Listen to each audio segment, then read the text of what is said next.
Beauté les Pangui, je suis Nga Frank Yumbi, je suis Nga Ngataki, c'est-à-dire maître des éléments à l'école initiatique Kimuntu, école initiatique d'élévation de conscience. Dans les Pangui, j'ai pris la peine ce soir pour vous faire un Kabula. Et mon Kabula est intitulé Le Kabula du Kabula.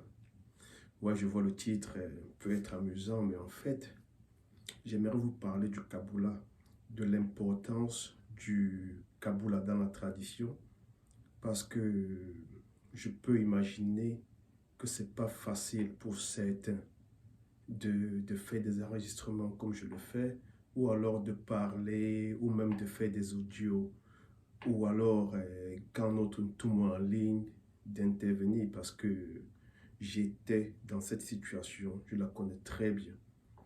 Alors les Pangui, nous allons parler du Kabula. Je vais d'abord vous dire pourquoi j'ai tenu à faire ce Kabula. Parce que les Pangui, à mes débuts dans l'école, je n'arrivais pas à parler.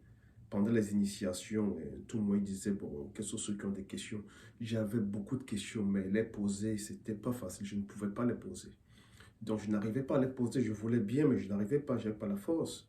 Et il y a des fois, je prenais tout mon courage, je dis, bon, je vais le faire, et tout mon corps commençait à trembler, et parfois, je levais même la main, donc sur Zoom, là, je lève la main, et quand c'est proche, je retire.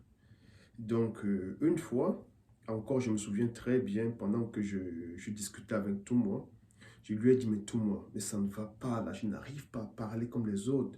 Parfois, j'ai des questions, je veux poser ou je veux parler, mais je n'ai pas le courage de le faire.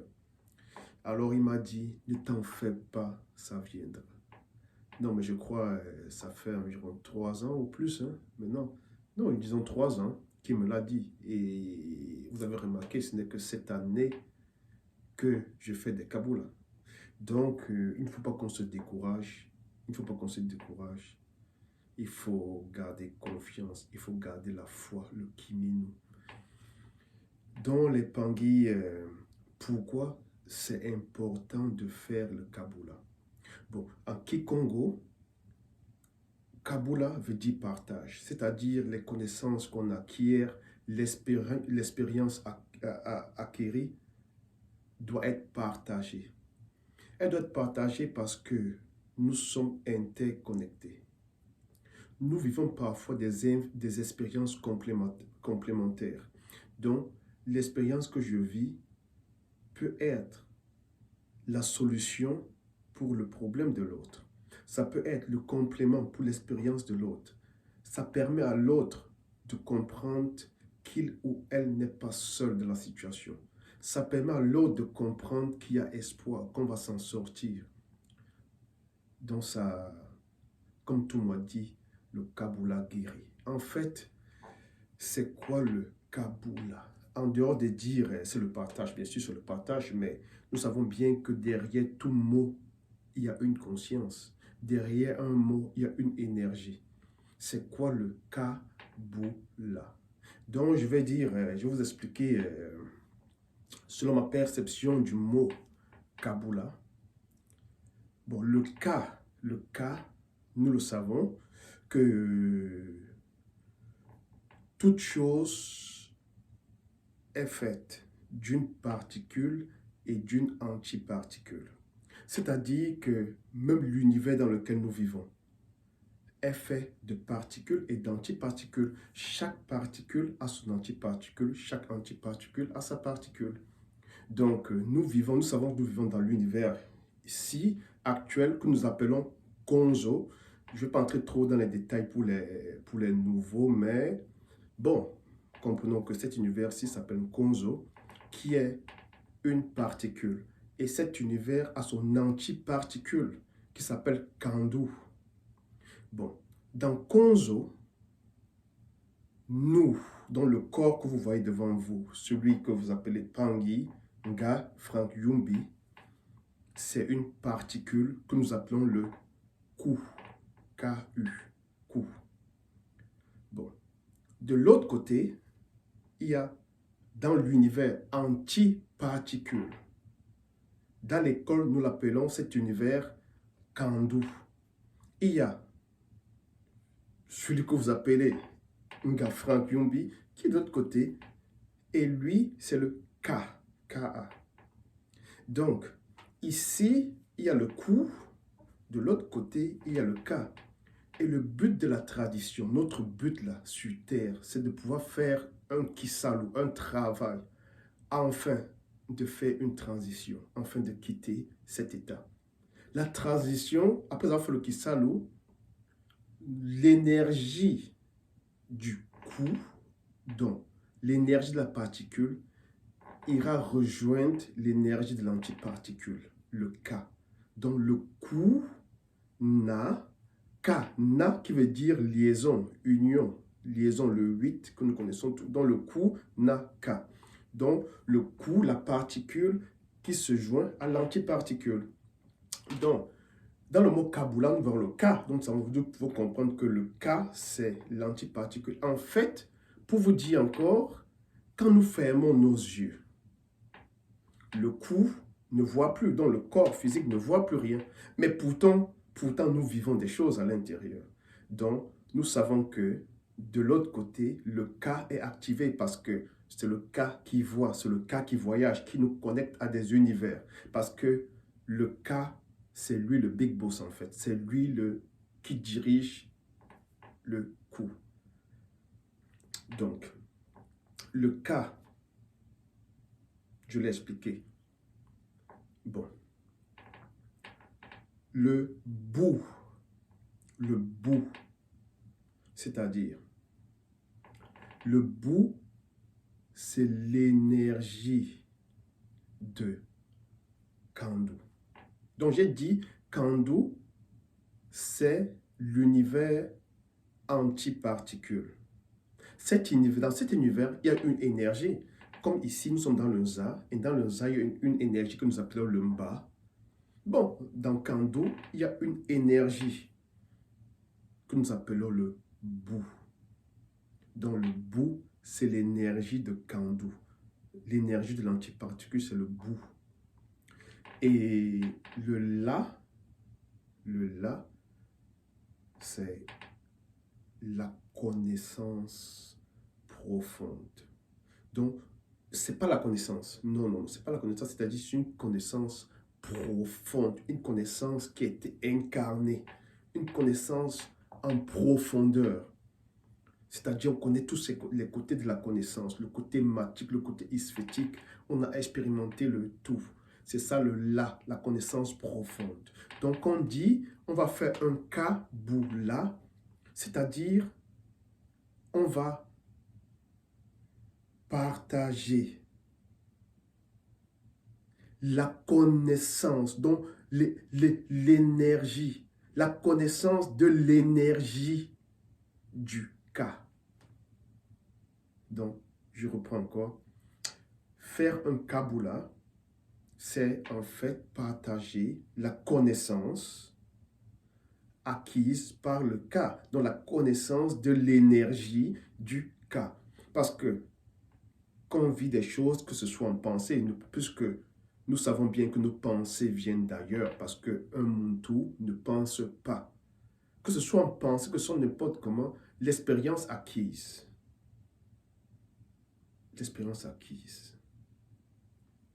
est passée par le cas, puisque tout va de l'invisible vers le visible, de l'inconnu vers le connu. Nous savons cela, nous avons pris cela, sauf pour les nouveaux peut-être qui ne savent pas encore. Donc, les choses vont de l'invisible vers le visible. Donc, avant que quelque chose nous arrive, avant que quoi que ce soit ne nous arrive, notre cas est déjà au courant. Donc, que nous ayons vécu n'importe quoi, il ou elle était déjà au courant, le cas était déjà au courant. Voilà pourquoi le Kabbalah, donc la connaissance de l'expérience, de l'énergie du cas, de l'antiparticule. Donc les Pangui, il est important pour nous de faire des partages. Je me souviens au début, à mes débuts dans l'école, j'ai commencé en 2018, je ne voyais rien, je ne ressentais rien. Et tout moi, il nous disait, même si vous n'avez rien vu, même si vous n'avez rien ressenti, faites le Kabbalah. Parce que la guérison se négocie. C'est comme si on était dans un cours et un professeur demande qui n'a pas compris, on ne dit rien.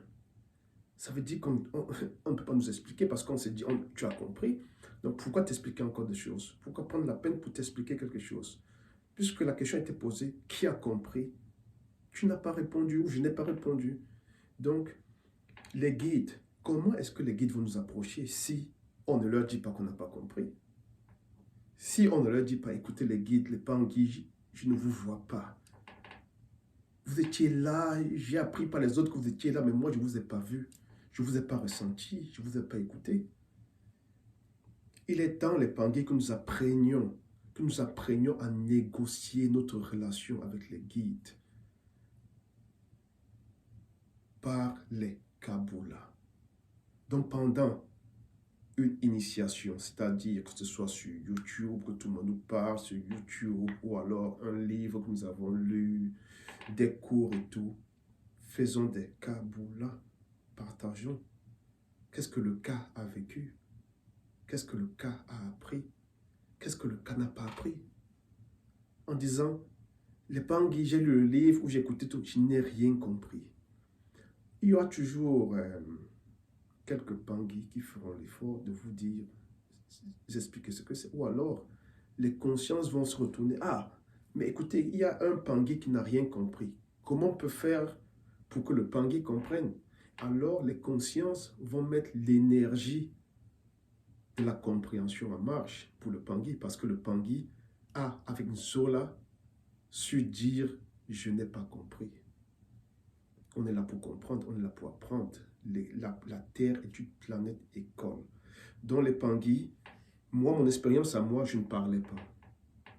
Il y avait des initiations, même Ngataki 2, je me souviens encore, comme c'était hier, où tout le monde nous a menés chez Maman Kosi dans son château. Non, mais quand tout le monde ouvre les portes, paf, il y a des mamans, des papas, directement là, wow, wow, wow, wow. J'ai dit, non, mais écoute, on n'a même pas fait 2 secondes. Donc, ils sont déjà là-bas. Non, mais les Pangui, vous savez ce que c'est de faire 2 heures, 3 heures, assis, tout le monde en transe, sauf toi. Mais c'est long, c'est dur, parce que tu ressens tout, le mal de dos, le mal de genou, il fait chaud, il fait froid, mais c'est long, c'est pas facile, c'est embêtant, c'est ennuyeux.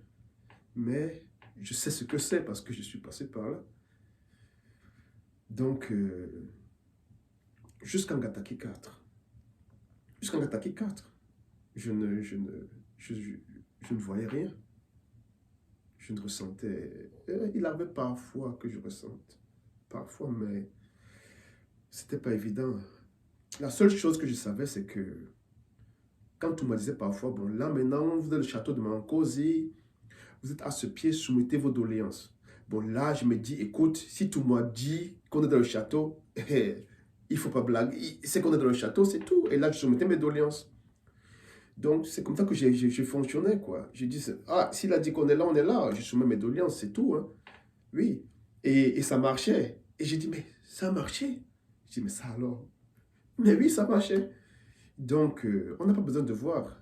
On n'a pas besoin de ressentir. On n'a pas besoin d'écouter. On a juste besoin de faire des Kabbalah. Donc, les Pangui, négocions notre guérison.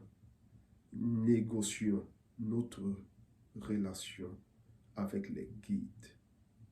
Que ce soit les tadis, les pierres, les plantes, les animaux. Ça se négocie. Si vous avez un chien à la maison, vous ne le caressez jamais, vous ne prenez pas du temps avec lui. Comment développer la relation? Il faut prendre du temps avec le chien, avec le chat, avec l'animal. Il faut prendre du temps avec la plante. On n'a pas besoin de ressentir. Le chien qu'il est là, on le caresse là, on ne ressent encore rien. Mais c'est après qu'il commence à nous aimer, à nous lécher, à venir. Comme il vient, on dit, mais lui, il est gentil. On commence à ressentir, ça se négocie. On a travaillé dessus. C'est comme ça avec tout. On travaille dessus. Donc, avec nos plantes, il faut parler. Il faut prendre soin. Comme des bébés.